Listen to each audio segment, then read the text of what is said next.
Nature Mantra BP sugar thyroid reversal nature మంత్రతో సాధ్యం.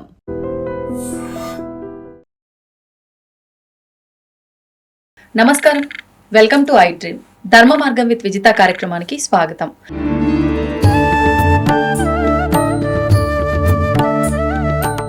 ప్రస్తుతం మనతో పాటు ఉన్నారు గీతా విజన్ ఫౌండర్ స్వామి స్థిత ప్రజ్ఞానంద సరస్వతి గారు. ఇప్పుడు వారితో మాట్లాడి ముఖ్యంగా కార్తీక మాసం యొక్క విశిష్టత, కార్తీక మాసం ఎంతో పవిత్రమైనది అంటూ ఉంటారు, శివకేశవుల ఇద్దరి ఆరాధనకు ఎంతో ప్రీతికరం అంటూ ఉంటారు. మరి ఈ విషయాలన్నీ కూడా వారితో మాట్లాడి క్లుప్తంగా తెలుసుకునే ప్రయత్నం చేద్దాం.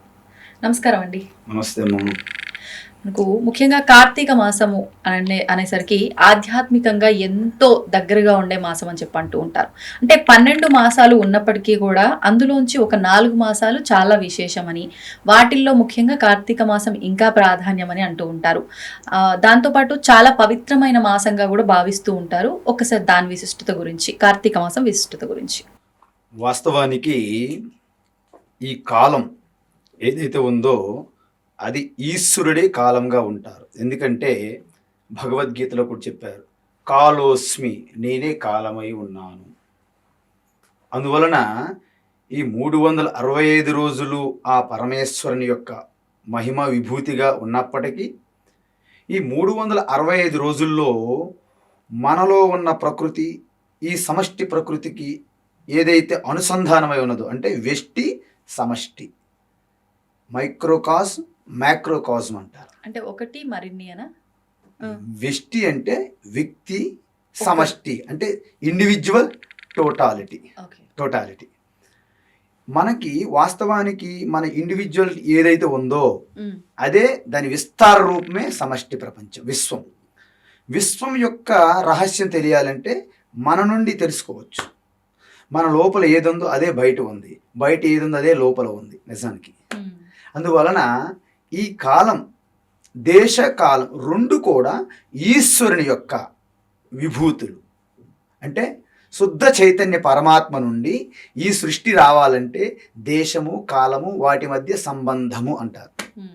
మాయా కల్పిత దేశ కాల కలనాం వైచిత్ర్య చిత్రీకృతం మాయావీవ విజృంభయత్యపి మహా యోగీవ యస్వేచ్ఛయా తస్మై శ్రీ గురుమూర్తయే నమయిదం శ్రీ దక్షిణామూర్తయే. శంకరాచార్య రాశారు దక్షిణామూర్తి స్తోత్రంలో. అంటే శుద్ధ చైతన్య పరమాత్మలో ఈ సృష్టి ఉండదు, స్థితి ఉండదు, లయము ఉండదు.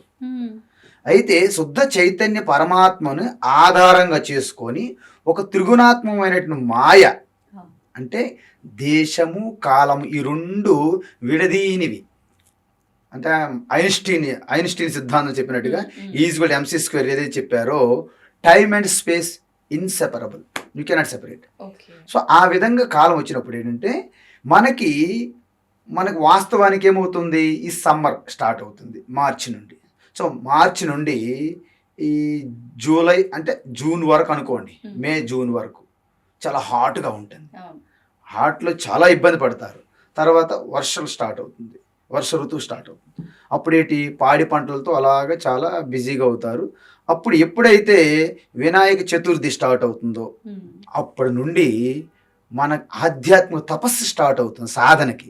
ఎందుకంటే మనం ఇంకా పంట పొలాలకు వెళ్ళడానికి అవకాశం లేదు, ఆల్రెడీ నాట్లు అన్నీ వేసేసారు కాబట్టి ఇక అక్కడ నుండి వరుసగా మనకి మహాశివరాత్రి వరకు అన్ని పర్వదినాలే, అన్ని సాధన కోసం, ఆధ్యాత్మిక చింతన కోసమే. అందుకే ఈ ఆధ్యాత్మిక చింతన ప్రతిరోజు బ్రహ్మ ముహూర్తం అని ఎందుకు అన్నారంటే ఆ సమయంలో ముందు రోజు బాగా అలసటి చెంది మనం విశ్రాంతి తీసుకునే సమయంలో మనం మళ్ళా రిఫ్రెష్ అవుతాం, రికవరీ అవుతాం, మన ఎనర్జీ లెవెల్స్.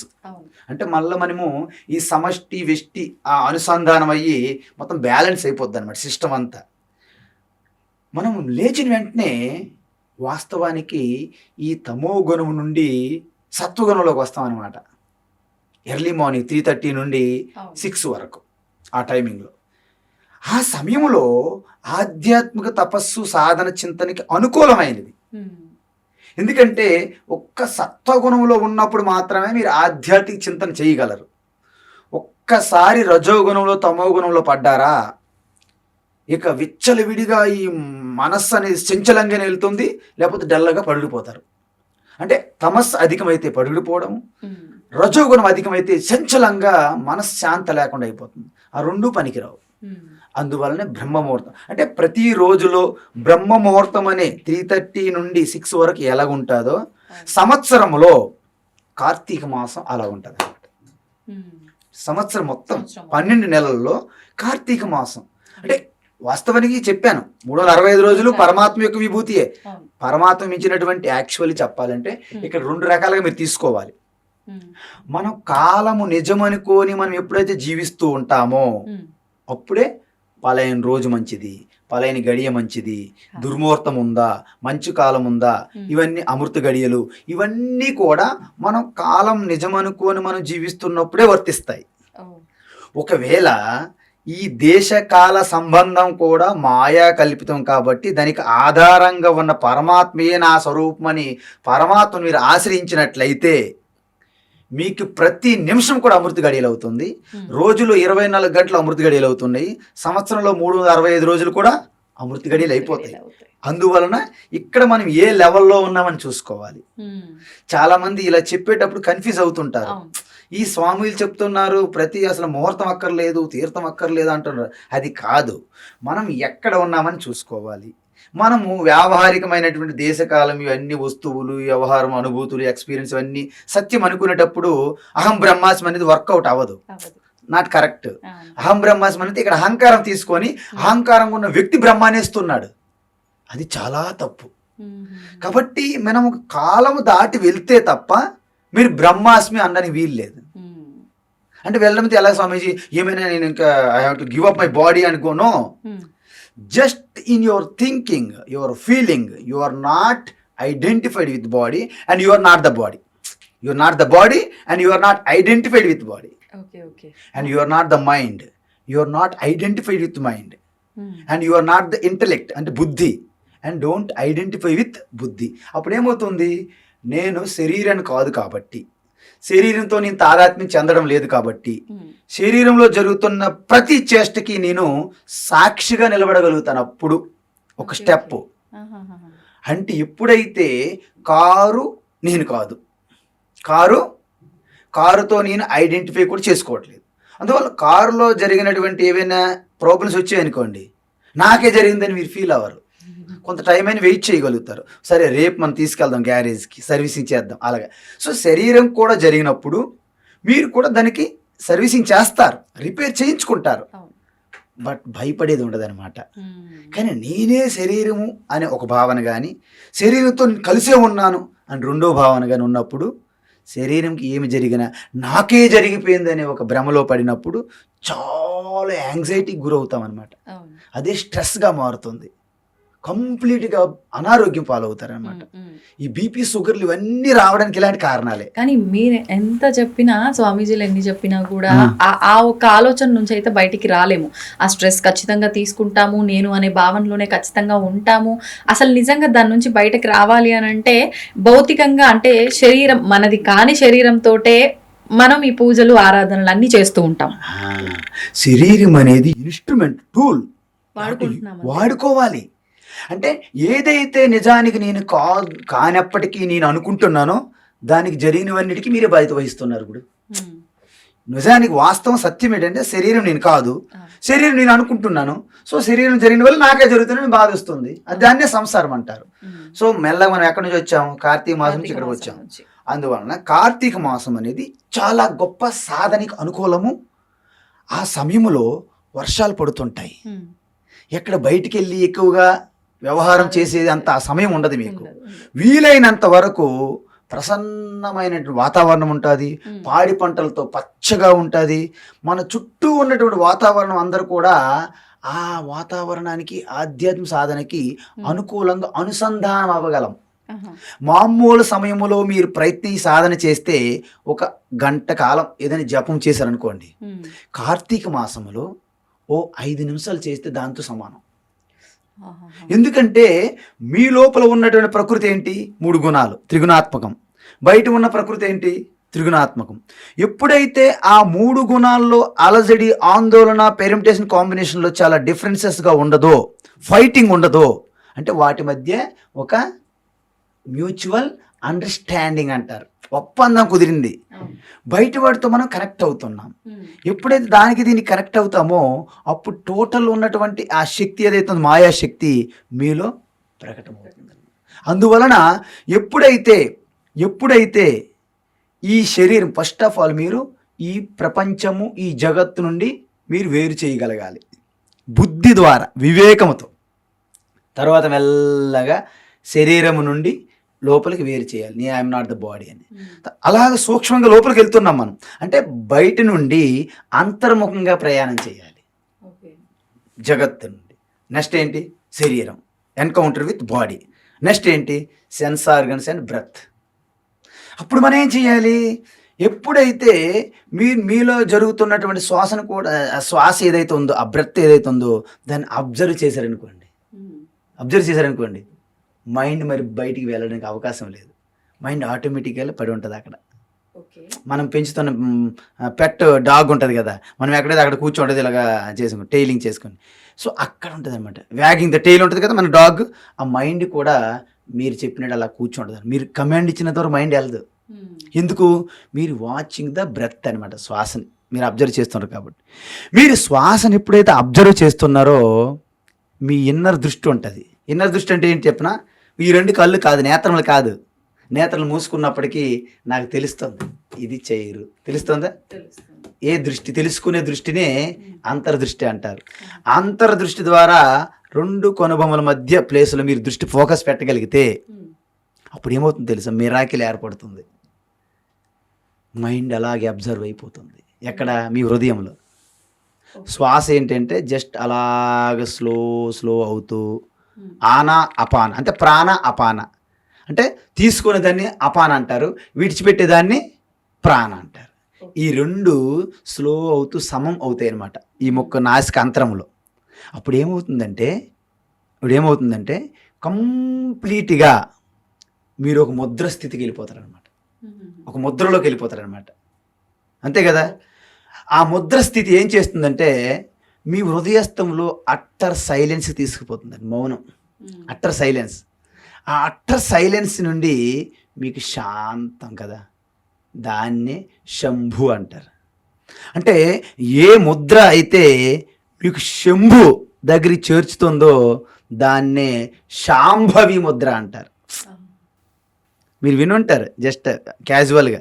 అంటే ముఖ్యంగా ఇప్పుడు ఈ కార్తీక మాసంలో ఈ ముద్రలు, ఈ సాధనలు చేస్తే ఫలితం ఉంటుంది అంటున్నారు. ముద్రలు ఏమీ చేయక్కర్లేదు, నేను దానికి పేరు పెట్టాను శాంభవి ముద్ర అని. అది మీకు తెలియకుండా కూడా అప్పుడప్పుడు మీరు చేస్తుంటారు, దాన్ని నేను పేరు చెప్పాను అంతే. అందువలన మనం భయపెట్టకూడదు ఎవరికైనా.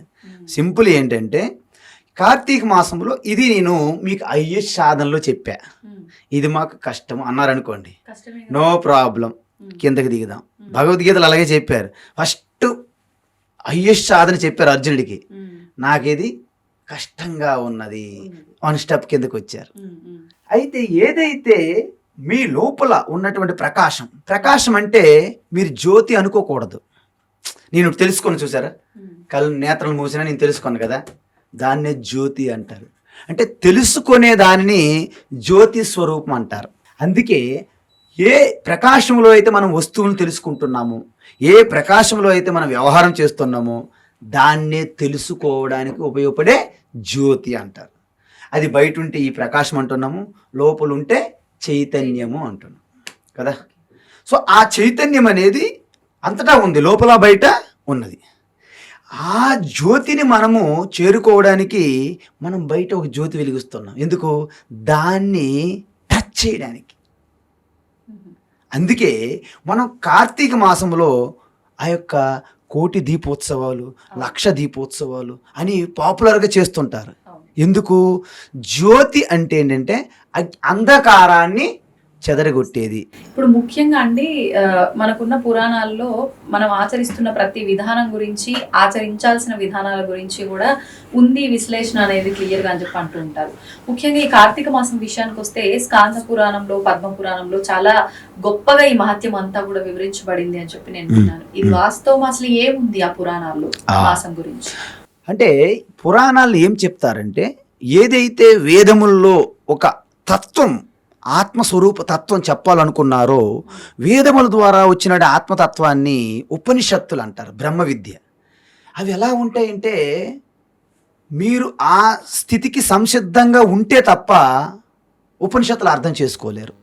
కానీ ఎవరిని విడిచిపెట్టడానికి లేదు కదా, ఈ సమాజంలో ఎవరిని విడిచిపెట్టడానికి లేదు, అందరినీ కొన్ని కలుపుకొని రావాలి. అంటే ఒక క్లాసులో ఫస్ట్ క్లాస్ స్టూడెంట్స్ ఉంటారు, మిడిల్ క్లాసులు ఉంటారు, లో క్లాస్ స్టూడెంట్స్ ఉంటారు. కానీ టీచర్ యొక్క దృష్టి ఏముంటుందంటే, ఫస్ట్ క్లాస్ స్టూడెంట్కి హెల్ప్ చేస్తూ ఆ లో క్లాస్ స్టూడెంట్ని కూడాను ఏదో రకంగా పాస్ చెయ్యాలి అనే ఒక దృక్పథం ఉంటుంది నిజమైన టీచర్కి. ఋషుల యొక్క దృక్పథం కూడా అదే. మీరు ఉత్తమ స్టూడెంట్స్ ఉన్నారనుకోండి, మీకు డైరెక్ట్గా ఉపనిషత్తులతోనే మీరు you can realise yourself. You no need to go for Puranas and no need to go all ఈ యొక్క గారిడీలు, ఈ పిల్లి మొగ్గలు వేయడానికి అవసరం లేదు. కానీ అందరికీ సాధ్యం కాదు కదా, ఎందుకంటే మనం అందరం ఆత్మస్వరూపులమే, పరమాత్మ స్వరూపులమే, అందులో డౌట్ లేదు. కానీ ఈ ప్రకృతి ఏదైతే ఉందో అది శాశ్వతం కాదు. మనందరికీ ప్రకృతులు వేరు వేరు, భిన్నం. 3 గుణాల్లో తేడా. 3 గుణాలు అంటే సత్వగుణము, రజోగుణము, తమో గుణము. ఆ 3 గుణముల నుండే మన సూక్ష్మ శరీరం అంటే మనసు, బుద్ధి, ఇంద్రియములు, స్థూల శరీరం, ఈ యొక్క స్థూల దేహము, ఇవన్నీ వచ్చాయి. సో వీటిలో ప్రతి వ్యక్తికి తేడా ఉంటుంది. వాటికి అధిగమించి అన్నిటికీ ఆధారంగా ఉన్నటువంటి ఆ చైతన్యం మన సమానం. అది సత్యం, జ్ఞానం, అనంతం, బ్రహ్మ. కాబట్టి దానిని చేరుకోవడానికి ఉపనిషత్తులు ఇచ్చినటువంటి ఉపదేశం సరిపోతుంది. కానీ అందరికీ అది అందుకునే స్థితిలో లేరు. కాబట్టి ఆ ఉపనిషత్తుల యొక్క బ్రహ్మ విద్యనే, ఆత్మజ్ఞానాన్ని ప్రతి ఒక్కరికి అందాలి. కాబట్టి ఒక కథల రూపములో ఇమాజినేషన్ చేయడం అన్నమాట. ఉపనిషత్తుల్లో ఏ శివ చెప్పారో ఆ శివ యొక్క తత్వాన్ని అలాగ పిక్చరైజేషన్ చేశారనమాట, ఇమాజిన్ చేశారు. ఎవరు? ఋషులు. మీరు నేను కాదు ఇమాజినేషన్ చేసింది.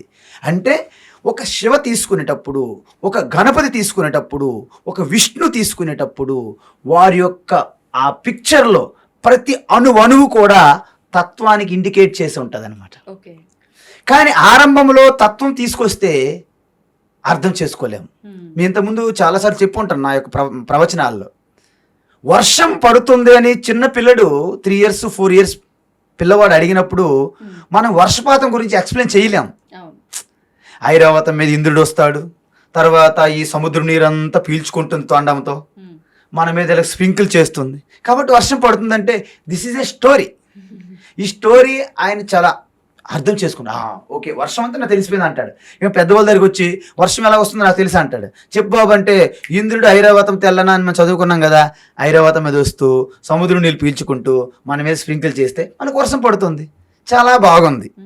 ఎంతవరకు బాగుంది పిల్లవాడికంటే 6th class 7th class వెళ్ళినంత వరకు వాడికి కొంత జ్ఞానం.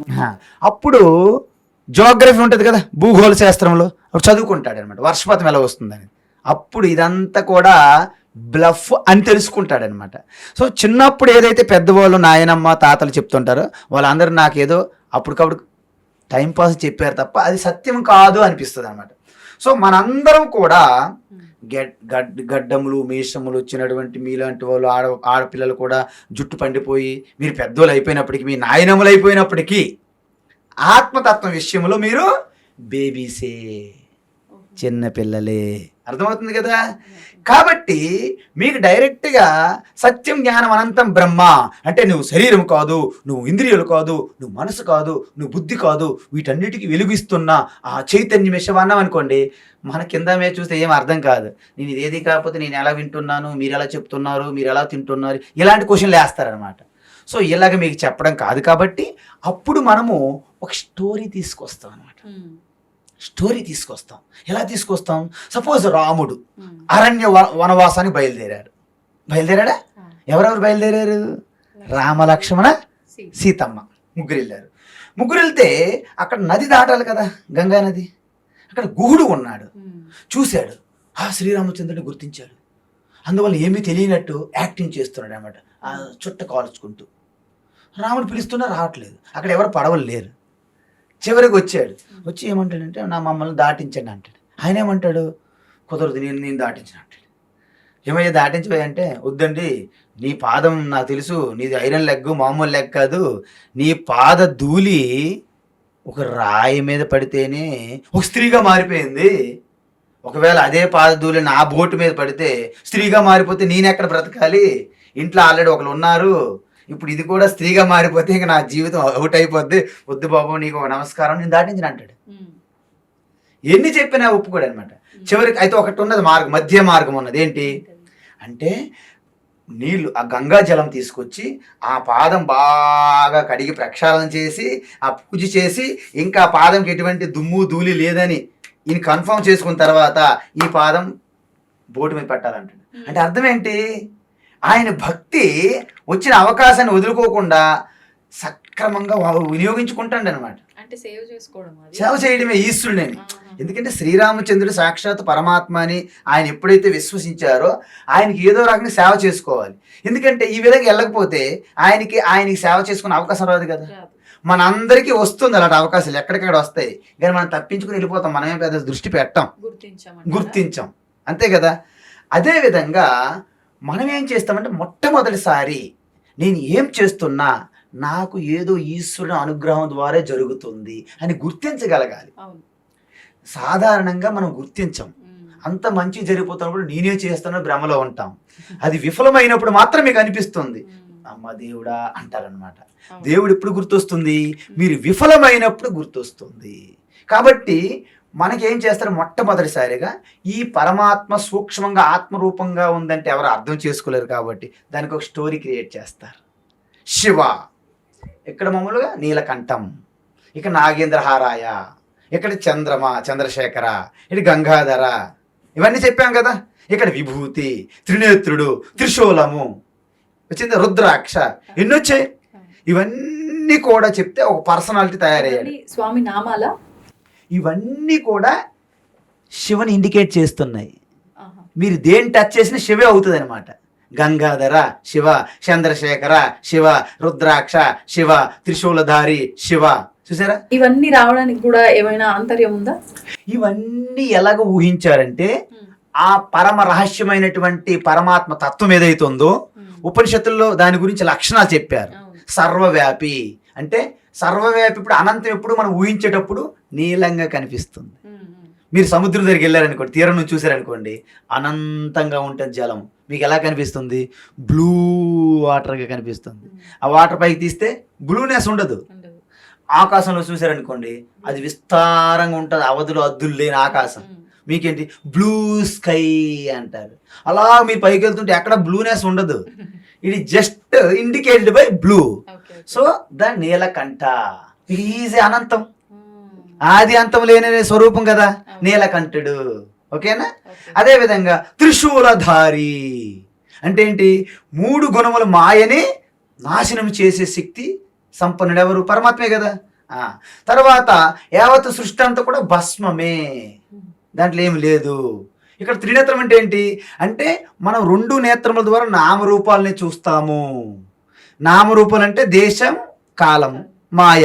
మాయను అధిగమించే స్వరూపం ఏంటి? జ్ఞానము. జ్ఞాన నేత్రము, త్రినేత్రుడు ముక్కంటి ఉన్నది కదా. గంగాధర, గంగా అంటే జ్ఞానము, అంటే జ్ఞాన ప్రవాహము. అంతం అవ్వదు, ఆ జ్ఞానానికి అంతం లేదు. వేదాహ అనంతాహ అంటారు, వేద జ్ఞానము అనంతం. అందువలన దీన్ని గంగాధర్ అని చెప్పారు. ఇప్పుడు మీకు జ్ఞానము అనంత ప్రవాహం అన్నాను అనుకోండి, మీకేం గుర్తొస్తుంది? ఏదైనా ప్రవాహంగా నీరు వెళ్తే గుర్తొస్తుంది తప్ప మీకు తెలియదు. అందుకే మనం గంగ ఇక్కడ ఉన్నది కదా, హిమాలయ గంగ, ఆ గంగని ఇండికేట్ చేసి అది జ్ఞాన గంగా, శివ యొక్క జ్ఞాన గంగా. సో ఈ విధంగా ప్రతి దేవీ దేవత మూర్తి మీరు తీసుకొస్తే అన్ని నేను అలాగే చెప్తా. నేను చెప్పడం కాదు, ఆల్రెడీ శాస్త్రంలో చెప్పబడింది. పురాణంలో ఏం చెప్పాము? మనం అదే శివునికి ఊహించుకున్నాం. ఇప్పుడు అన్ని పెట్టాం, అన్ని పెడితే ఒక వ్యక్తి అయ్యారు. ఇప్పుడు ఒక వ్యక్తి అయినారు కదా, ఆయన మగవాడిగా చూపెడతారు. ఫస్ట్ మగవాడు ఉంటే ఆడవాళ్ళు ఉండాలి కదా, ఒక ఫ్యామిలీ అవ్వాలంటే. అప్పుడు మొత్తం ఈ 3 గుణాల్లో ఉన్నటువంటి మాయాశక్తి ఉంది కదా, ఆవిడికి ఒక స్త్రీ మూర్తిగా మనం రిప్రజెంట్ చేస్తాం. ప్రకృతి యావత్తు సృష్టి ప్రకృతికి ఒక స్త్రీ రూపం ఇస్తే పార్వతీదేవి. అప్పుడు ఇద్దరికి వివాహం చేయాలి కదా. వివాహం చేస్తే ఊరుకోరు కదా, పిల్లలు రావాలి కదా. అప్పుడు గణపతి గణపతి అంటే జ్ఞానశక్తి. అందుకే చూడండి, ప్రకృతి నుండి ఏ జ్ఞానశక్తి, ప్రకృతి 2 శక్తులు ఉంటాయి. ఒకటి జ్ఞానశక్తి, 2 క్రియాశక్తి. క్రియాశక్తి ఎనర్జీ, జ్ఞానశక్తి విజ్డమ్. సో జ్ఞానశక్తి ఇండికేటెడ్ బై గణపతి, క్రియాశక్తి ఎనర్జీ ఇండికేటెడ్ బై సుబ్రహ్మణ్య స్వామి. ఎక్కడి నుంచి వచ్చాయి? మాయాశక్తి. మాయాశక్తి ఎవరికి అధిష్టానము? శివ. ఇదంతా ఫ్యామిలీ అయిపోయింది చూసారా? అంటే ఈ తత్వము ఒక కథగా, ఒక స్టోరీగా రిప్రజెంట్ చేస్తారన్నమాట. ఇప్పుడు మనం ఏం చెయ్యాలి? అందులో కూడా ఇంకొక స్టోరీ ఉంటుంది. ఈ యొక్క క్రియాశక్తి జ్ఞానశక్తి మధ్య పోటీ వస్తుంది అనమాట, కాంపిటీషన్. అప్పుడు ఏం చేస్తారు? క్రియాశక్తికి నాలెడ్జ్ లేదు కదా, సో మొత్తం బ్రహ్మాండం తిరగాలనుకుంటారు. జ్ఞానశక్తి ఏంటి? మీరు అనుకుంటున్నటువంటి ఈ సృష్టికి చైతన్యము, పురుష, ప్రకృతి, మాత. సో వారే కదా మెయిన్. వారు లేకుండా సృష్టి లేదు కదా. ఆ ఇద్దరు తల్లిదండ్రుల చుట్టూ తిరిగేస్తారు గణపతి. అందుకే ప్రతి సృష్టిలో తల్లి తండ్రి ఎవరైతే ఇండికేటెడ్ బై శివ పార్వతులే. అయితే నేను ఎప్పుడు శివ పార్వతి అంటాను, వాట్ ఎవర్ లక్ష్మీనారాయణ. శివ ప్లేస్లో నారాయణ, పార్వతి స్థానంలో లక్ష్మి. ఎందుకంటే ఒక్కటే. కానీ మాట్లాడుకోవడానికి మాత్రం స్వామి శివుడు లక్ష్మీదేవి సోదరులు అన్నట్లుగా చెప్తారు. అండ్ గణపతికి విష్ణుమూర్తి మేనమామ అవుతాడు అన్నట్లుగా చెప్తారు. మరి ఇవన్నీ వీళ్ళిద్దరూ ఒక్కటే అయినప్పుడు వరుస లెక్క నుంచి ఇప్పుడు ఏంటంటే, వాస్తవానికి మనం మనుష్య బుద్ధి ఎలాంటిదని, మానవ బుద్ధి ఎలాంటిది, పురుష బుద్ధి ఎలాంటిదంటే, మనం ఏం చేస్తున్నామో ఆ దృష్టికోణంలోనే, ఆస్పెక్ట్స్లోనే చూస్తాం మనం. వాస్తవానికి ఒక చిన్న ఉదాహరణ మీకు ఇస్తా. నారాయణ అంటే పార్వతి కదా, నారాయణ చెల్లెలు కదా. ఇప్పుడు శక్తిపీఠాలు చూసుకోండి, శక్తిపీఠాలు ఉన్నాయి కదమ్మా. ఇక్కడ మనకి షోలాపూర్ దగ్గర ఏదో శక్తిపీఠం మీద ఉంది, మహాలక్ష్మి శక్తిపీఠం. శక్తిపీఠం ఒకటి ఉంది మహారాష్ట్రలో. అక్కడ లక్ష్మి, మహాలక్ష్మి శక్తిపీఠం. శక్తిపీఠం ఎలా వచ్చాయి? సతీదేవి నుండి 18 శక్తిపీఠాలు వచ్చాయి కదా. సతీదేవి అంటే శివుని యొక్క పత్నిగా చెప్తాం కదా. మరి శివుని పత్ని నుండి శక్తిపీఠాలు వచ్చినప్పుడు ఒక శక్తిపీఠంగా మహాలక్ష్మి ఎలా వచ్చింది? ఎందుకు వచ్చింది? నేనేమంటానంటే, ఇదన్నీ తప్పిదాలు, స్టోరీలు ఒకరు చెప్పడంలో కన్ఫ్యూజన్ తప్ప, వాస్తవాన్ని మీరు అనుకున్నట్టు నారాయణ చెల్లెలు పార్వతి అని కానీ, లక్ష్మీదేవి శివుని చెల్లులని, గణపతి కుమారస్వామి మేనలులని, నారాయణ అలా కాదు. మనం పెళ్ళిళ్ళు చేసుకొని మన సంబంధాలుగా వాళ్ళు ఉండరు. ఒక గణపతి అంటే సృష్టి స్థితి లయకర్త, ఒక శివ అంటే సృష్టి స్థితి లయకర్త, ఒక నారాయణ అంటే సృష్టి స్థితి లయకర్త. మీకు ఎలా తెలుస్తుంది? ఒక్కొక్క పురాణం చదవండి. శివ పురాణం మీరు చదివినప్పుడు శివ సృష్టి స్థితి లయకర్త సృష్టికి. విష్ణు పురాణం చదివినప్పుడు విష్ణు సృష్టి స్థితి లయకర్త. గణపతి పురాణం చదివినప్పుడు పేర్లు మాత్రమే వేరు. ఎగ్జాక్ట్లీ. నేనేమంటున్నంటే, ఒక గణపతి పురాణం చదివేటప్పుడు దేవి భాగవతం చదివారనుకోండి, దేవి అల్టిమేట్. విష్ణు శివ బ్రహ్మ ఆవిడికి అనుచరులుగా పనిచేయాల్సిందే. మీకు అర్థమవుతుంది కదా. దీన్ని బట్టి దాని మీద మీరు ఎప్పుడు అలా ఉండిపోకూడదు. పురాణాలను ఏం చెప్పాను? వేదతత్వాన్ని, బ్రహ్మ విద్యని మీకు అందించాలనే ఒక ఉద్దేశంతో, ఒక మంచి ఉద్దేశంతో పురాణ కల్పన స్టోరీలు క్రియేట్ చేయబడ్డాయి. కానీ మహాభారతము, రామాయణ పురాణాలు కావు. మళ్ళీ మనము చాలా జాగ్రత్తగా తెలుసుకోవాలి. జ్ఞానము, మహాభారతము, రామాయణము చరిత్ర, అవి జరిగినవి. కాబట్టి పురాణాలు అనేవి వేదతత్వాన్ని పామరులకు కూడా అందించాలనే ఉద్దేశంతో దాన్ని షుగర్ కోటింగ్ చేసి ఇచ్చినటువంటి వేదతత్వమే పురాణం అర్థం. క్రియేట్ చేయబడిందా? కల్పించారు, ఋషులు దర్శించారు. ఉపనిషత్తుల్లో ఆత్మతత్వం, శాంతం శివం, అద్వైతం, దాన్నే శివునిగా దర్శించారు. అంటే విష్ణు మనకి సూక్తం, నారాయణ సూక్తం మీరు చూశారంటే ఎప్పుడైనా? నారాయణ సూక్తం అంతః బహిః తత్సర్వం వ్యాప్య నారాయణ స్థిత. నారాయణ ఎలాగా? మొత్తం సృష్టి అంతా లోపల బయట, మన లోపల బయట వ్యాపించి, ఆకాశం వల్ల వ్యాపించి ఉన్న చైతన్యమే నారాయణ. దానికి ఏ రూపం పెట్టగలరు మీరు? అంటే ప్రాథమికంగా బిగినింగ్ స్టేజ్లో ఒక రూపం ఇస్తారనమాట. ఆ రూపాన్ని పూజించండి. దానికి కనెక్ట్ అయ్యేటట్టుగా ఒక మంత్రం ఇస్తారనమాట. నారాయణ నారాయణ అంటే ఓం నమ శివాయ, ఓం నమో నారాయణాయ, ఓం నమో భగవతే వాసుదేవాయ, ఓం శ్రీమాత్రే నమః. ఒక మంత్రం ఇచ్చి ఒక రూపం ఇస్తారనమాట. ఎందుకో నేను ముందే చెప్పాను, మీరు ఉపనిషత్తుల ద్వారా చెప్పబడిన బ్రహ్మ విద్యను మీరు అందుకునే స్థితిలో లేరు కాబట్టి మీకు ఒక కథ, ఒక రూపం, ఒక మంత్రం, ఒక స్తోత్రం ఇవ్వడం జరిగింది. సో దానికి అనుష్ఠాన పద్ధతులు, పూజా విధానము, ఎలాగైతే మనకు అక్షరాభ్యాసం వేసేటప్పుడు ఓంకారం రాసి చేస్తారు కదా బాసరలో అక్షరాభ్యాసం, ఆ విధంగా చేస్తూ ఈ కార్తీక మాసంలో చాతుర్మాస్యం అంటారు. అంటే యోగులు, సాధువులు, మహాత్ములు, సన్యాసులు 4 నెలల పాటు వర్షాకాలం కాబట్టి ఎక్కడా వెళ్ళకుండా ఒకే స్థానంలో ఉంటారనమాట. సో అక్కడ సత్సంగాలు, ఈ యొక్క అన్ని భజనలు, కీర్తనలు, మొత్తం సత్సంగం జరుగుతూ ఉంటుంది అనమాట.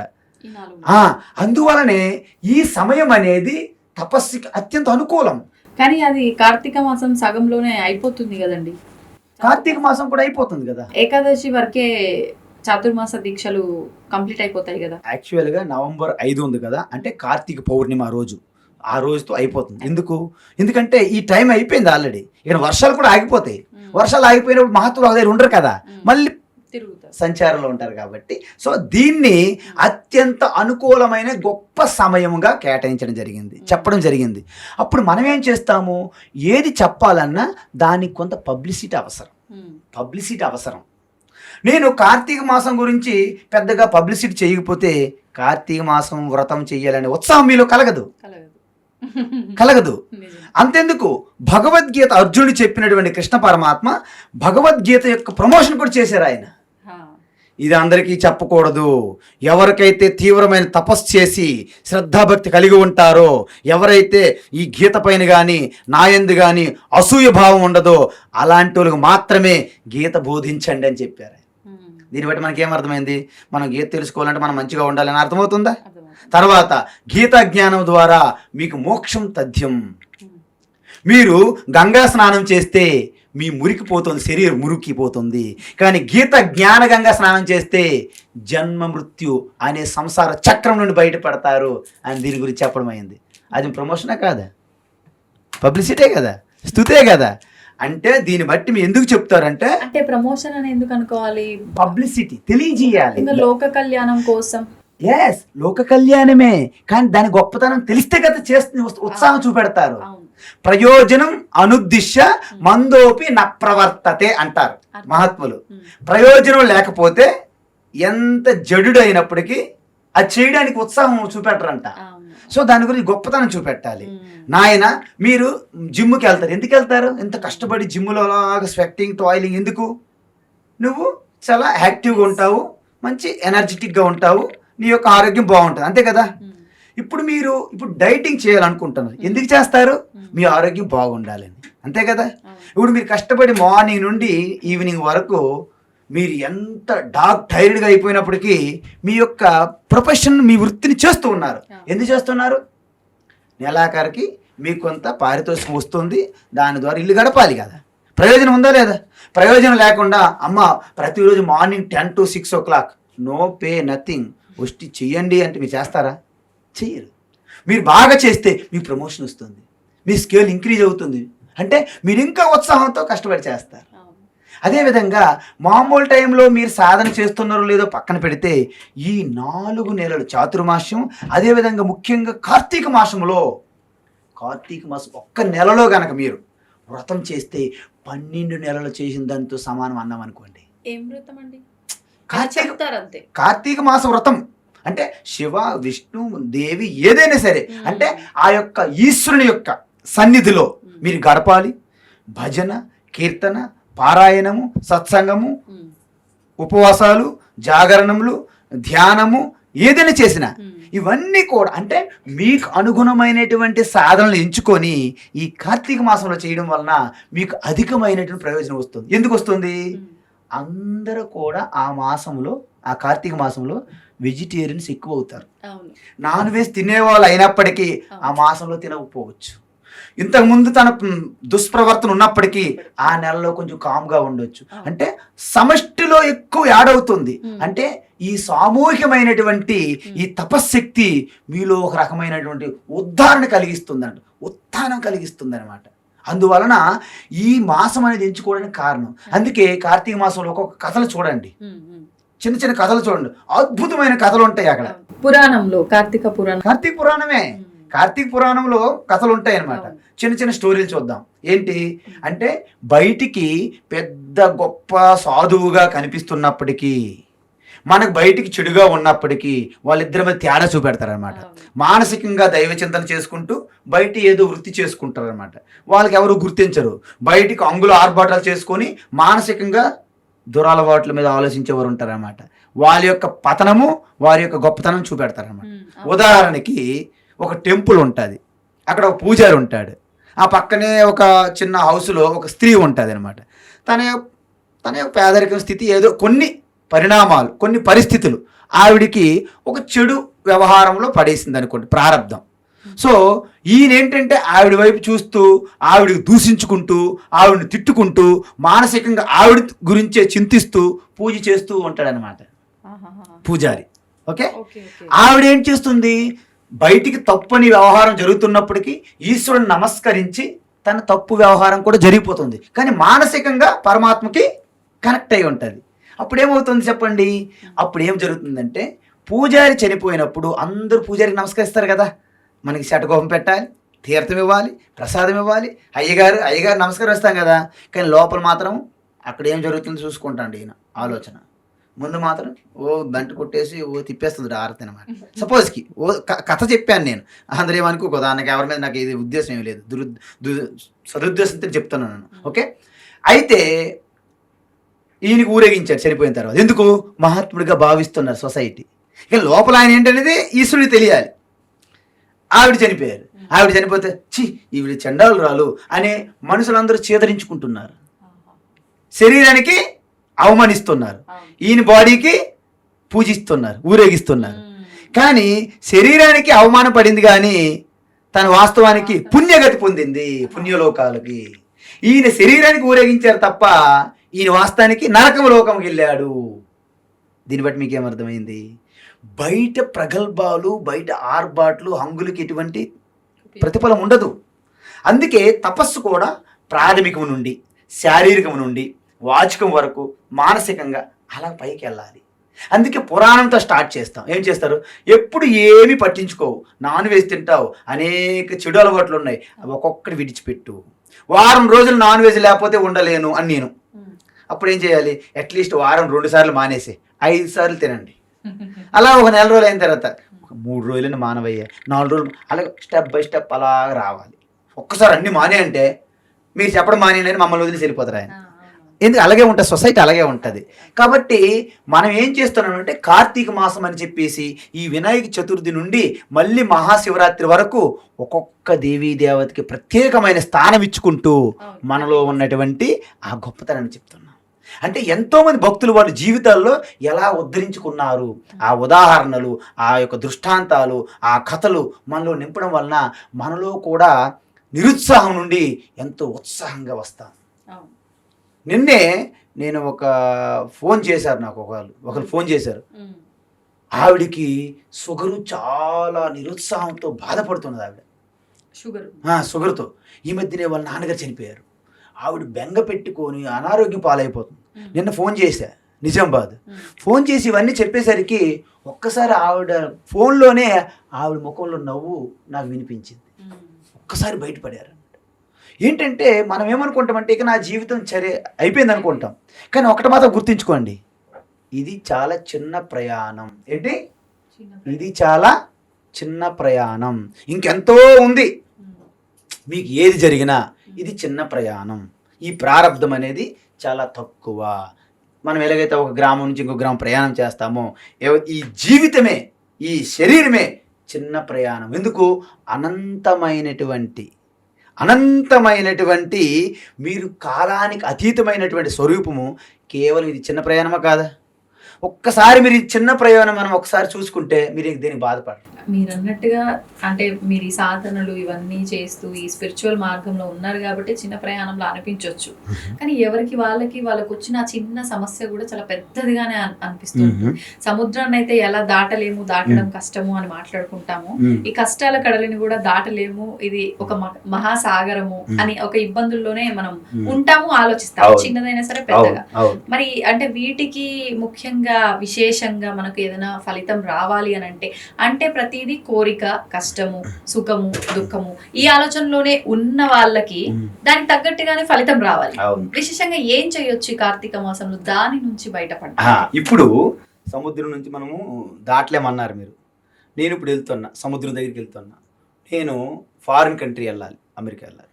నేను సముద్రంలో స్విమ్మింగ్ చేసిన వెళ్ళేంత దమ్ము నాకు లేదు కదా. మీరు ఉన్నారు, నేను ఉన్నాను. అయితే మనం ఏం చేయాలి? మనం ఒక షిప్ ఏదైనా చూసుకోవాలి. ఒక నది దాటాలంటే బోటు, షిప్ చూసుకో. అదేవిధంగా ఈశ్వర అనే ఒక బోటు అవైలబుల్గా ఉంది. అందుకోసమే ఇక్కడ ఏం చెప్తున్నారంటే, నువ్వు దాటలేవు కాబట్టి నువ్వు ఇంత ముందు మనుషులు నమ్ముకున్నావు. వాళ్ళు మీకు కర్చీపులు ఇవ్వడం మొదలెట్టారు, హ్యాండ్ ఇవ్వడం మొదలెడతారు. It's common. మీరు వాళ్ళకైనా అలా ఇవ్వచ్చు, వారు మీకైనా ఇవ్వచ్చు. అయితే ఎవరికి కర్చీప్ హ్యాండ్ ఇవ్వకుండా శాశ్వతంగా ట్రస్ట్ వర్తి ఎవరున్నారు? దేవుడు అనుకుందాం, మనం చూడలేదు.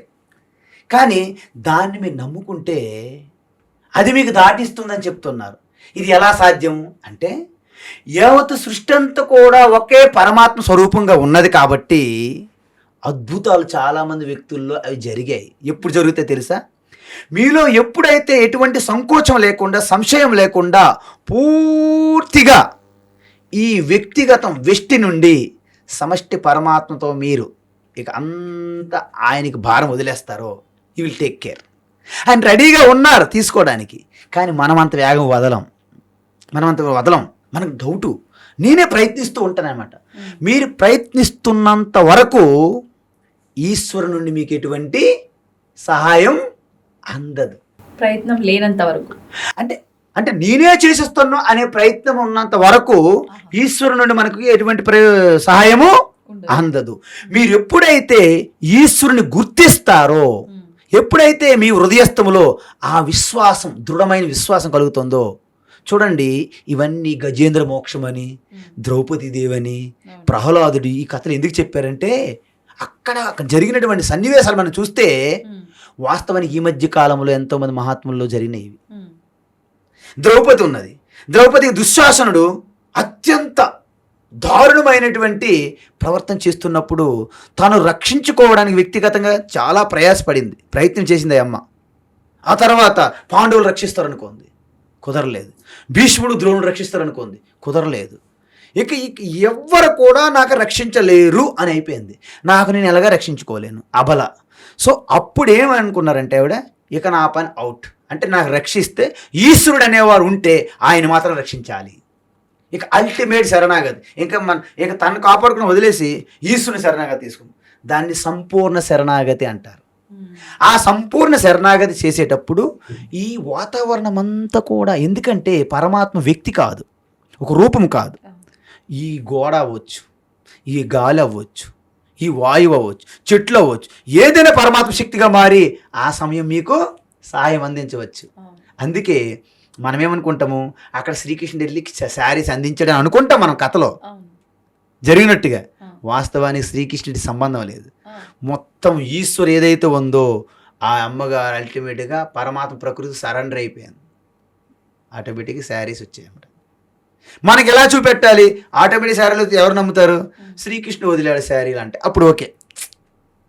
మరి ఇదే శ్రీకృష్ణుడు శారీలు వదిలేటప్పుడు ఆయన పుట్టినప్పుడు కూడా ఆ జైలు డోర్లు తెరుచుకున్నాయి కదా, అప్పుడు శ్రీకృష్ణుడు వెళ్ళి డోర్లు తీయలేదుగా.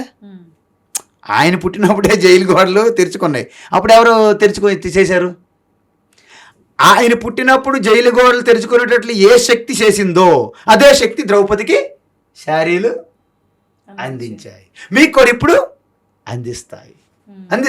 అంటే శారీలని కాదు, మీరు ఎటువంటి ఆపదలో ఉన్నప్పుడు ఈశ్వరుని గుర్తించి సంపూర్ణమైనటువంటి శరణాగతి. ఆయన ఏం చేస్తుంది, నాలో ఏం లేదు, I'm nothing, Ishwar is everything.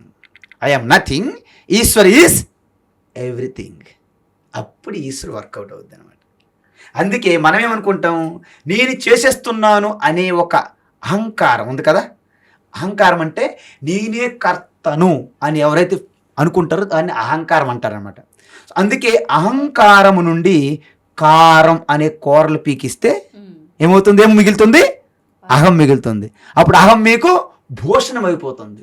దూషణం కాదు, భూషణం. నాగభూషణుడు అంటే ఏంటి అంటే అహంకారం అనే పాము నుండి కోరలు తీసిన తర్వాత అది భూషణంగా మారిపోయింది పరమాత్మ. ఆభరణం అంతే కదా. ఇప్పుడు శివుని మెడలో ఏముంటుంది? పాము ఉంటుంది. దానికి కోరలు విషం ఉండదు తెలుసా? అంటే అహంకారం. ఇప్పుడు మనలో అహంకారం ఉందనుకోండి, అదే పాము. దాని నుండి కారం అనే ఈ కర్తృత్వ భావము, నేను వ్యక్తి అని, నేను పుట్టాను, నేను సాధించేస్తాను, నేను గొప్పదాన్ని అని ఏదో ఫీలింగ్ ఉంటుంది కదా, దాన్ని అహంకారం అంటారు కదా. నేనెవరిని? అంత ఈశ్వరి చేతిలో నేను ఒక ఇన్స్ట్రుమెంట్ని అని భావన ఉందనుకోండి, అహంకారం నుండి కారం పోయినట్లు, అంటే పాము నుండి కూరలు పీకినట్టు. అప్పుడు మీరు ఈశ్వరుడు మిమ్మల్ని ఆభరణంగా ధరిస్తాడు మిమ్మల్ని. అందుకే ఏం చెప్తారు తెలుసా? యావత్తు సృష్టి అంతా మీకు వెలేసేసిన ఈశ్వరుని కనుక పట్టుకుంటే మీకు పూజ చేయడానికి పుష్పం తెచ్చి వేస్తాడట ఈశ్వర. పుష్పాన్ని అందిస్తారు, మీకు పూజ చేస్తారు. ఈశ్వర పూలతో మీకు పూజ చేస్తాడు. ఎప్పుడు? యావత్తు సృష్టిని కూడా మీరు తృణప్రాయంగా విడిచిపెడితే ఈశ్వర అని పట్టుకుంటే ఆ ఈశ్వరుడు మిమ్మల్ని పూజిస్తాడు. ఇప్పుడు అంటే పురాణాలన్నీ మనందరి కోసం క్రియేట్ చేసి చెప్పబడింది, కల్పితాలు అన్నారు. అట్లా అందరికీ అర్థం అవ్వడం కోసం మీరు ఇది క్రియేట్ చేసి చెప్తున్నారా? ఇది కూడా ఎక్కడైనా ఉందా? ఏది? ఈశ్వరుడే మనకు పూజ చేస్తాడు. మహాభారతంలో సాక్షాత్ చెప్పడం జరిగింది. వ్యాస మహర్షులు మహర్షులే. శ్లోకాలు కూడా ఉన్నాయి, శ్లోకాలు ఉన్నాయి. ఇప్పుడు నేను డైరెక్ట్గా శ్లోకం అయితే చెప్పలేను, కానీ దాని తాత్పర్యం మీకు చెప్తున్నాను. ఎప్పుడైతే ధర్మంకి కోసం మీరు పాటుపడేటప్పుడు మీకు అనేక క్లిష్టాలు, ఇబ్బందులు, బాధలు అన్నీ వస్తాయి మీకు. కానీ చెల్లించకుండా చివరి వరకు ఎవరైతే నిలబడతారో అప్పుడు మీ పక్కన ఈశ్వరుడు నిలబడతాడు. యావత్తు సృష్టి ఎగ్నిస్ట్ మీకున్నా మీకు ఎవరేం చేయ, ఎందుకు? ఈశ్వరుడు మీ పక్క ఉన్నారు. కానీ అంటే సన్యాసులు, యోగులు ఇలాంటి ఒక ఆధ్యాత్మిక సాధనలో ఎన్నెన్నో సంవత్సరాలు సాధన చేసిన వాళ్ళు తప్ప సామాన్య మానవులు ఎవ్వరు కూడా చలించకుండా ఉండటం అనేది అసలు చూసిన ప్రసక్తే లేదు. అది మీరు అనుకుంటారు మీ భ్రమ. ఎందుకంటే ఎన్నో సంవత్సరాల సన్యాసులు, యోగులు మాత్రమే ఈ దర్శిస్తారు, ఈ సత్యాన్ని దర్శిస్తారు అనుకోవడం భ్రమ. వాళ్ళు దర్శించవచ్చు, కాదని నేను అనట్లేదు. కానీ సామాన్యులు మన మధ్యలో ఉన్న వ్యక్తులు కూడా అద్భుతమైనటువంటి తత్వాన్ని దర్శించిన వాళ్ళు ఉన్నారు. చివటం అమ్మ అని ఒక ఆవిడ ఉంటారు, ఆవిడ అవధూత. ఇప్పుడు త్రైలింగ స్వామి ఇక్కడి నుంచి వెళ్ళారు కాశీ.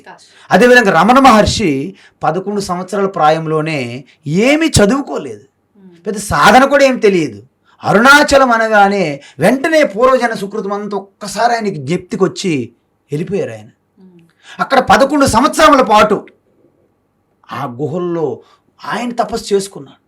ఒక్కసారి ఈ ఐడెంటిఫికేషను, ఈ జగత్తు, ఈ యొక్క నేము ఫేము, ఈ గొప్ప ఏవైతే అన్ని విడిచిపెట్టేశారో తన స్వరూపం ఒక్కసారి ఆయనకి జ్ఞప్తికి వచ్చింది. అప్పుడు అనుకున్నాడు ఆయన, 11 సంవత్సరాలు అనవసరం కింద మీద పడ్డానే. ఆయన చెప్పారు స్వయంగా, ఇది 11 సంవత్సరాలు చేసిన సాధన అంతా వ్యర్థం.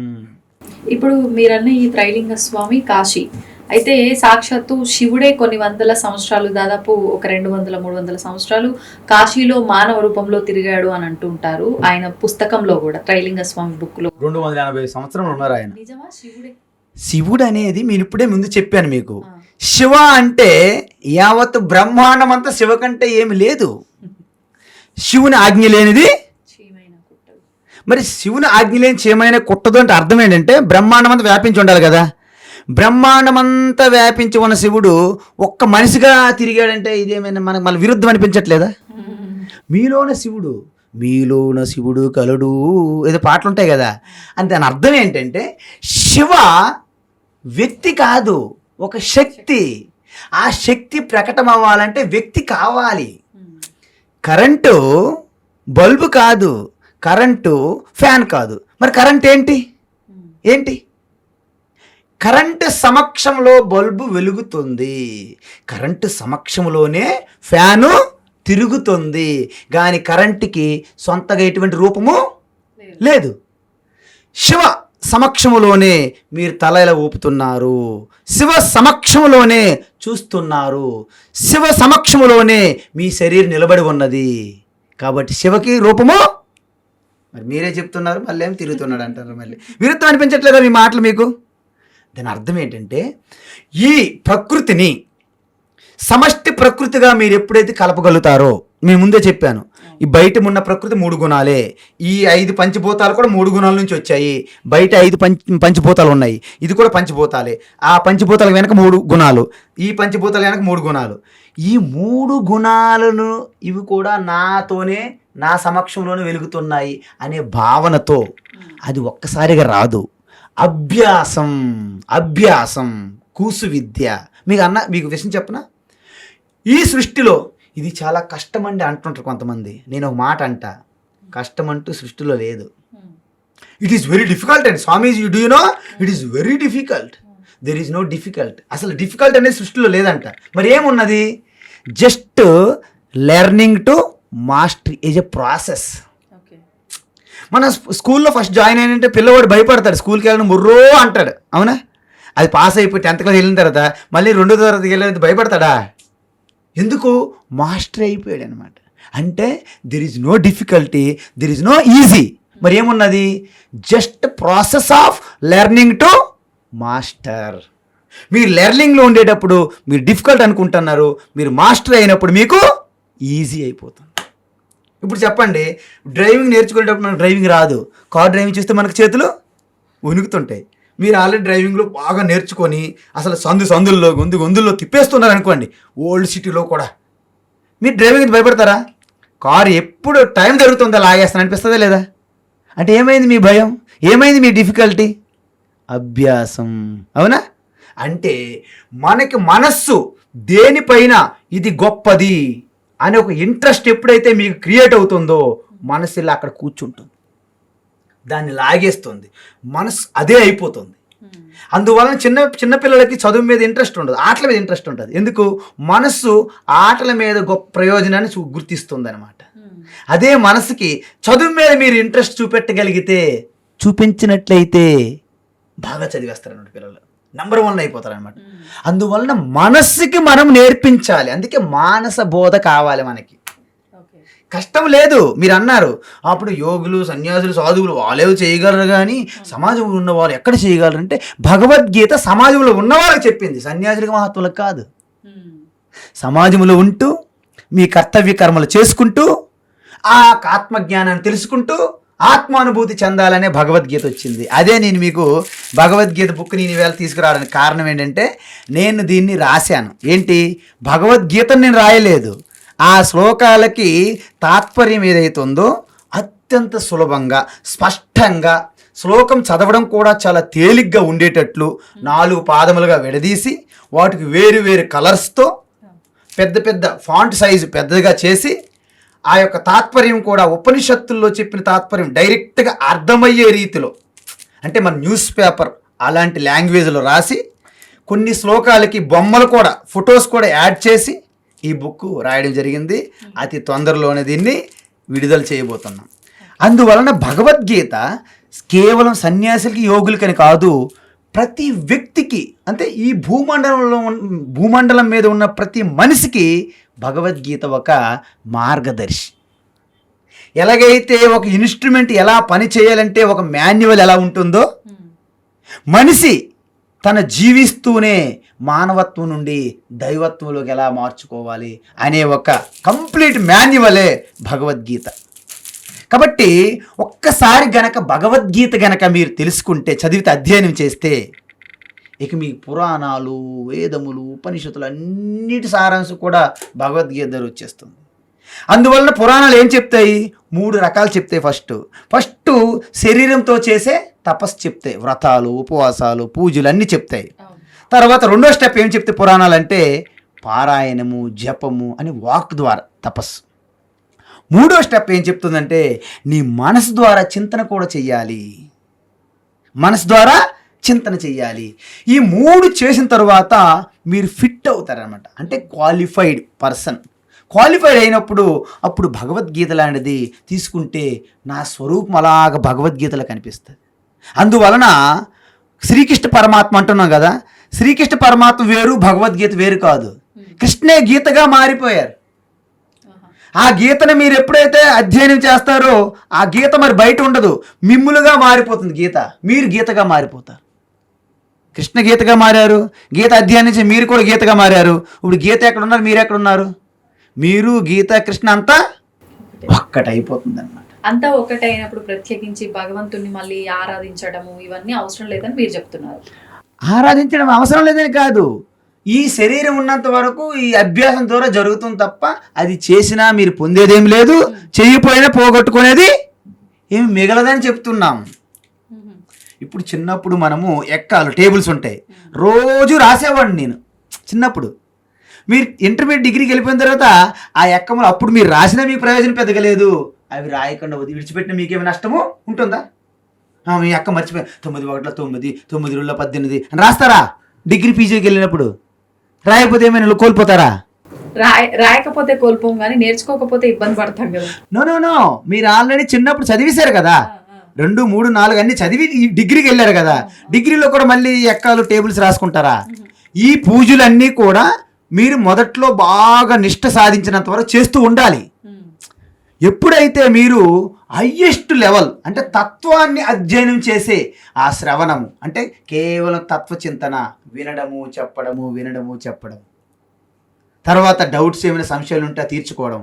మీరు కూర్చున్నట్టు 5 నిమిషాలు టైం దొరికితే చాలు, ఇంకా అన్నిటిని జార విడిచి మీ స్వరూపంలో నిలిచి ఉండడం, అది మీకు అలవాటు అయిపోతుంది, సహజమైపోతుంది. మీకు ఒక విషయం చెప్తాను, చిన్న టిక్ అనమాట, చిన్న టెక్నిక్ అంట, టిప్పు చిన్న టిప్పు టెక్నిక్ ఏదైనా అనుకోండి. జస్ట్ శ్వాస తీసుకుంటాం కదా, పూర్తిగా శ్వాస లాగండి లోపలికి, విడిచిపెట్టేటప్పుడు జస్ట్ ఓం అనే భావన చెయ్యండి. బయటకు అనక్కర్లేదు, మళ్ళీ అందరూ వింటారు ఈవిడేంటి మారిపోయింది, మళ్ళీ డౌట్ అని మిమ్మల్ని తీసుకెళ్ళిపోతారు ఎక్కడికి హాస్పిటల్కి. చాలా ప్రాబ్లం అనమాట ఇదంతా సమాజంతోనే. కాబట్టి మీ లోపల మీరే విడిచిపెట్టేటప్పుడు ఓం అనే భావన చెయ్యండి. ఇది 24 గంటలు శ్వాస జరుగుతుంది కదా. ఎవరికైనా సరే శ్వాస ఆపేసి ఎవరైనా పడుకుంటున్నారా? అంటే శ్వాస తీసుకొని విడిచిపెట్టేటప్పుడు ఓంకారం ఫీల్ అయితే అది హయ్యెస్ట్ ధ్యానం అయిపోతుంది. దానివల్ల మీరు డైరెక్ట్గా డివైన్ పవర్ కనెక్ట్ అయిపోతారు అనమాట. ఇక మీరు ఈ కార్తీక మాసాలు అనేవి నిరంతర కార్తీక మాసంలో ఉంటారు అన్నమాట మీరు. అందువలన మనం ఒక జ్యోతి వెలిగిస్తాం కదా, ఆ జ్యోతి ఏంటి? జ్యోతి ఏం చేస్తుంది? అజ్ఞానం అనే చీకటి పైన జ్ఞానం అనే జ్యోతి విజయం సాధించడమే దీపావళి. అందువలన ఆ యొక్క జ్ఞాన జ్యోతికి మనం స్వాగతం పలుకుతున్నాం. అదేవిధంగా కార్తీక మాసములో 1,000,000 దీపోత్సవాలు, 1,00,000 దీపోత్సవాలు ఎన్ని చేసినా, ఎన్ని జ్యోతులైనా కాంతి కాంతి ఒకట అనేకమా? ఒకటే. వెలుతురు ఒకటే కదా, జ్యోతులు అనేకం, కానీ కాంతి ఒక్కటే. అందువలన మనం బయట జ్యోతి వెలిగిస్తూ మనం ఏం ప్రార్థించాలి? బయట వెలుగుతున్న జ్యోతి నా యొక్క లోపల ఉన్న అజ్ఞాన మోహాన్ని తొలగించి ఆత్మజ్యోతిని ప్రకాశించుగాక అని భావన చేసి జ్యోతి వెలిగించాలి. మనమేమనుకుంటాము? జ్యోతి అంటే నిజంగా జ్యోతి అని అనుకోకూడదు. ఈ చైతన్య జ్యోతికే ప్రతిరూపంగా మనం బయట జ్యోతి వెలిగిస్తున్నాము. కార్తీక జ్యోతి బయట వెలిగిస్తున్నాము.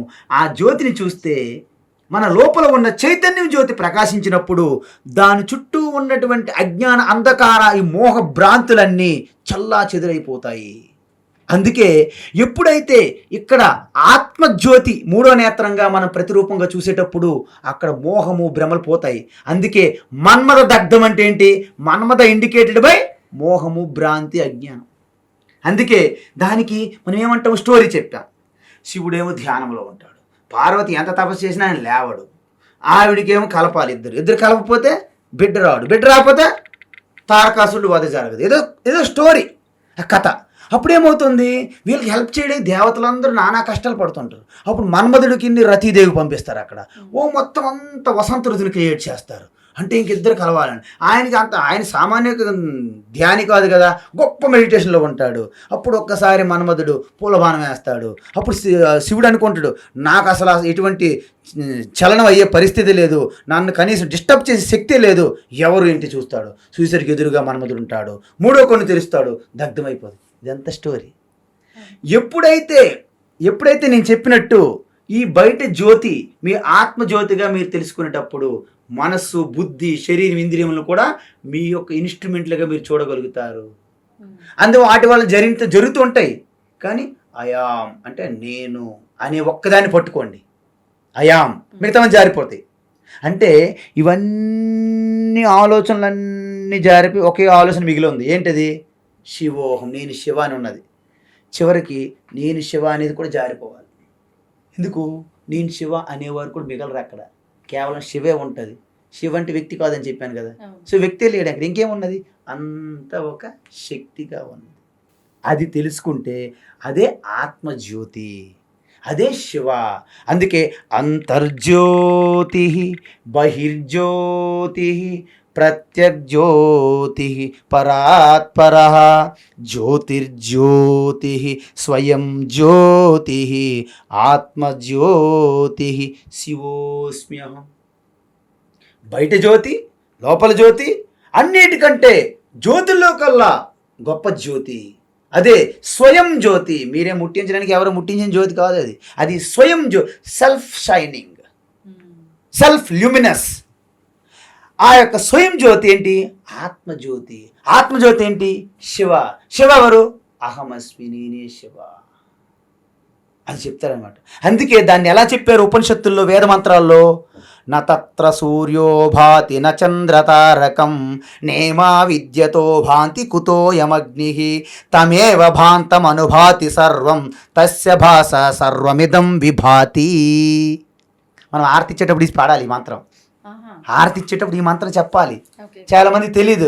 కర్పూర గౌరం కరుణావతారం సంసార సారం భుజగేంద్రహారం సదా వసంతం హృదయారవిందే భవం భవానీ సహితం నమామి. ఇది పాడేస్తుంటారు. దీనికి ఆరతికి సంబంధం లేదు. మీకు 2 మంత్రాలు చెప్పాను ఇప్పుడు. ఒకటి శ్లోకం, ఒకటి మంత్రం. నతత్ర సూర్యోభాతి అంటే ఇప్పుడు నేను ఇలా కన్ను మూసుకున్నాను, ఇంద్రియములన్నీ బయట నుంచి విస్మరించేశాను.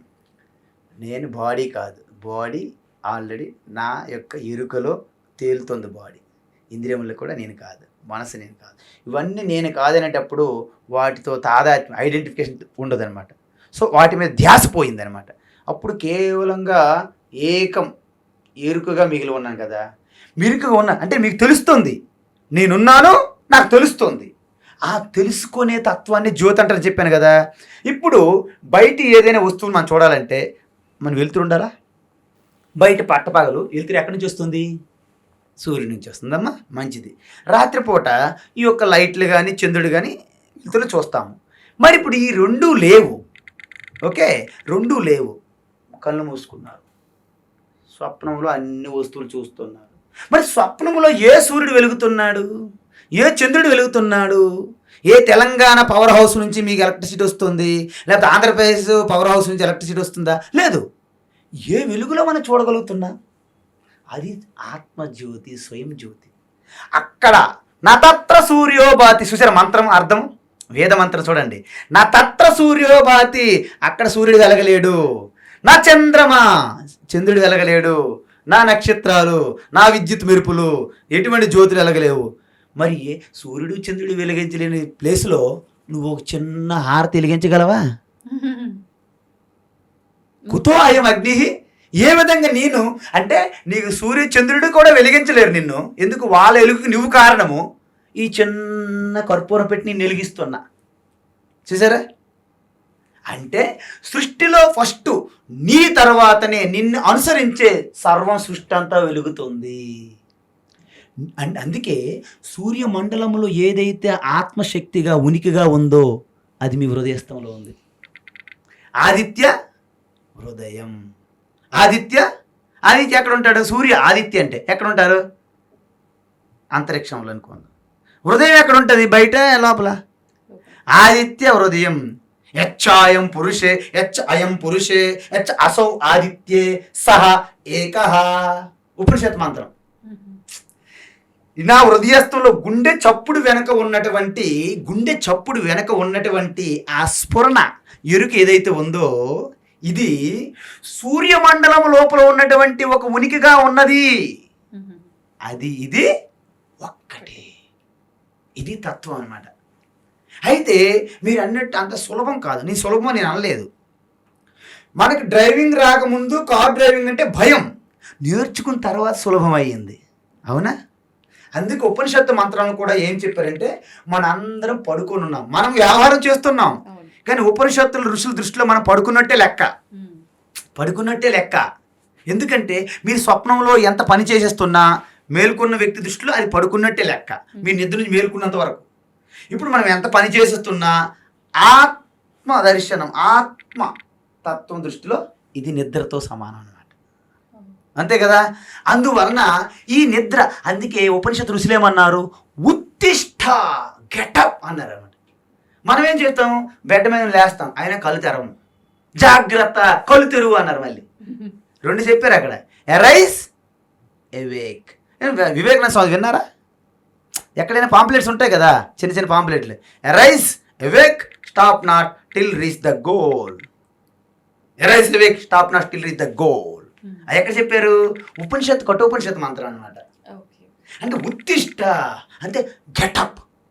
గెటప్ అయినా మన వాళ్ళు చాలా మంది కళ్ళు తెరవరు.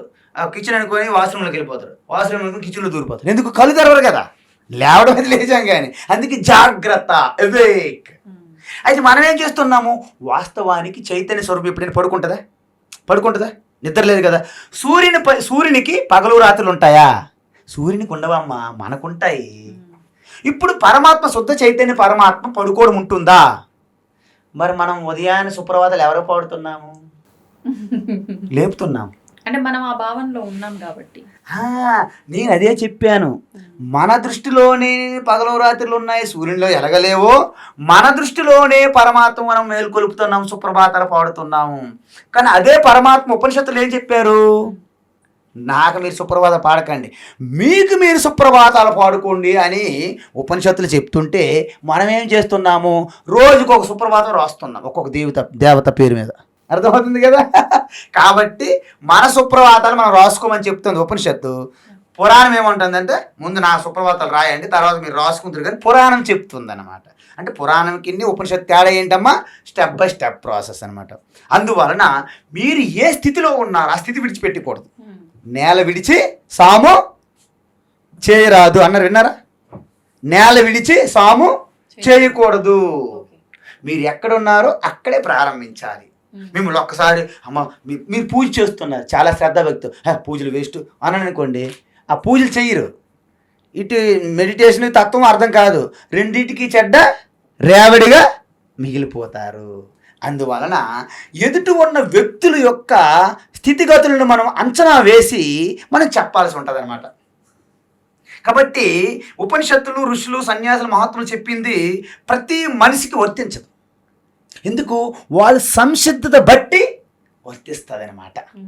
అందువలన నేను మీ ముందే చెప్పాను, కిండర్ గార్డెన్ స్టూడెంట్ నుంచి ఒక పీజీ లెవెల్కి వెళ్ళేటప్పుడు అనేక స్టేజ్లు ఎలాగైతే ఉంటాయో, మీ స్వరూపతత్వం తెలుసుకోవడానికి కూడా అనేక స్టేజ్లు ఉన్నాయన్నమాట.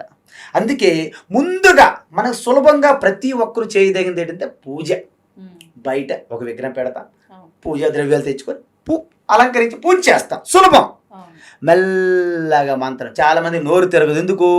ఈ చుక్క ముక్క అంటారు కదా, ఇవన్నీ తిన్న తర్వాత నాలుగు తిరగక నాలుక మందం అయిపోయి మంత్రం నోరుకి ఉచ్చారణ రాదు. కాబట్టి అలా మెల్లగా మంత్రము, జపము, పారాయణ వెళ్ళిన తర్వాత ఈ రెండిటి దాటి మనస్సు చంచలమయ్యే మనసుని వెనక్కి లాక్కొని దాన్ని పెట్టాలి. ఎందుకు? మనస్సుకి మనము దాని యొక్క ప్రయోజనం చూపెట్టాలి. చూడు, నువ్వు కనుక అన్ని విడిచిపెట్టి ఆ యొక్క నీ యొక్క ఈశ్వరుడు, సపోజ్ కృష్ణ, రామ, శివ ఏదో దాన్ని పెడితే నువ్వు అద్భుతమైన శక్తులు పొందుతావు, అద్భుతమైన సిద్ధులు పొందుతావు, మహిమలు పొందుతావు అని ముందు మనము మనసుకి చెప్తాం. మెల్లగా మనస్సు అవి పొందుతుంది. అప్పుడు అంటే ఇవి కూడా తుచ్చమేని, ఇవన్నీ విడిచిపెట్టు. ఎందుకు? ఇవన్నీ సిద్ధులు, మహిమలు వెంట మనం పడితే మనలో అహంకారం పెరిగి మన చివరికి ఈశ్వరుని చేరుకునే మార్గాన్ని విడిచిపెట్టేస్తాం. రామకృష్ణ పరమహంస అదే చెప్పారు, ఈ సిద్ధులు, ఈ మహిమలు వీటిని పడిపోయి చివరికి మీరు మీ గమ్యాన్ని మర్చిపోతారు. మీరు వెళ్ళవలసిన అమర్నాథ్, మీరు ఆగ్రాలో ఉండి తాజ్మహల్ చూసుకొని హైదరాబాద్ తిరిగి వచ్చేసారు. ఎక్కడికి వెళ్ళారు?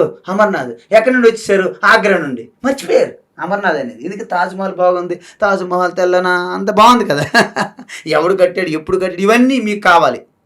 అమర్నాథ్. కాబట్టి మన టార్గెట్, మన లక్ష్యం, మన గమ్యం మనం పెట్టుకోవాలి.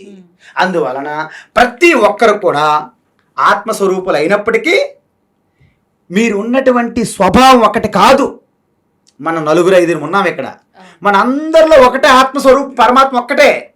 కానీ మన అందరి నలుగురు యొక్క బుద్ధులు వేరు వేరు, నలుగురు మనసులు వేరు వేరు, నలుగురు ఇంద్రియాలు వేరు వేరు, నలుగురు శరీరాలు వేరు వేరు, నలుగురు ఇంట్రెస్ట్లు వేరు వేరు, అలవాట్లు వేరు వేరు, నలుగురు తినే ఫుడ్ వేరు వేరు. ఎవరు ఏం ఫుడ్ తింటున్నారో ఎవరో తెలుసు. కాబట్టి ఇన్ని భిన్నంగా ఉన్నాయి, కానీ మనందరం కూడా విభజించలేము. భిన్నంగా ఉన్నాం. We are different but not divided. You understand? Yeah, ఇది సత్యం అన్నమాట. దీన్నే సత్యం, జ్ఞానం, అనంతం బ్రహ్మ. అందుకే మీరు చూడండి, ఒక లాస్ట్ మాట చెప్తున్నాను. శుద్ధ చైతన్య పరమాత్మ ఆత్మస్వరూపంగా అణువణు వ్యాపించి ఉంది. దానికి అజ్ఞాన భ్రమ అనేది తోడైతే కలిపితే జీవాత్మ అయింది. ఏమైంది? జీవాత్మ. అంటే జీవాత్మని చూడండి, జీవాత్మ ఈజ్ ఈక్వల్ పరమాత్మ ప్లస్ అజ్ఞానం. మరి జీవాత్మ నుండి అజ్ఞానం తీస్తే ఏమవుతుంది చెప్పాలి మీరు. జీవాత్మ ఈజ్ ఈక్వల్ పరమాత్మకు అజ్ఞానం కలిపితే జీవాత్మ అయింది కదా. ఇప్పుడు అజ్ఞానం యువతలు తీసుకొస్తే ఏమైంది? జీవాత్మ మైనస్ అజ్ఞానం ఈజ్ ఈక్వల్ టు పరమాత్మ. కాబట్టి ఇదే మీరు గుర్తుపెట్టుకోవాలి. అజ్ఞానము యాడైతే బ్రహ్మ కాస్త జీవుడిగా మారిపోయాడు. జీవుడి నుండి అజ్ఞానం పోతే బ్రహ్మ. అర్థమవుతుందా? అది అందుకే నేను ఎప్పుడైతే అజ్ఞానం యాడైందో అహంకార బయటకు వస్తుంది అనమాట. నేను కర్తను, నేనే చేసేస్తున్నాను, ఇంటిని నేను మోస్తున్నాను. కానీ అహంకారం నుండి కర్తృత్వ భోక్తృత్వం అనే కారం పోయినప్పుడు, కూరలు తీసిన తర్వాత ఏమైంది? శుద్ధ చైతన్యమే. చిదానంద రూప శివోహం శివోహం. దీన్ని తవ్వండి, తవ్వుతూనే శివలింగం. సరే, దాన్ని అట్లా కప్పేసేయండి, చూపించదండి. Krishna is there. మూర్తి పూజ కాదు, సాక్షాత్ బ్రజేంద్ర నందన భగవాన్ ఉన్నారు మూర్తిలో. ఏమీ ఆశించకుండా ఆరాధించే వాళ్ళు కూడా ఉన్నారా ప్రభుజీ? నిజమైన భక్తి అంటే మనకు తెలియదు కాబట్టి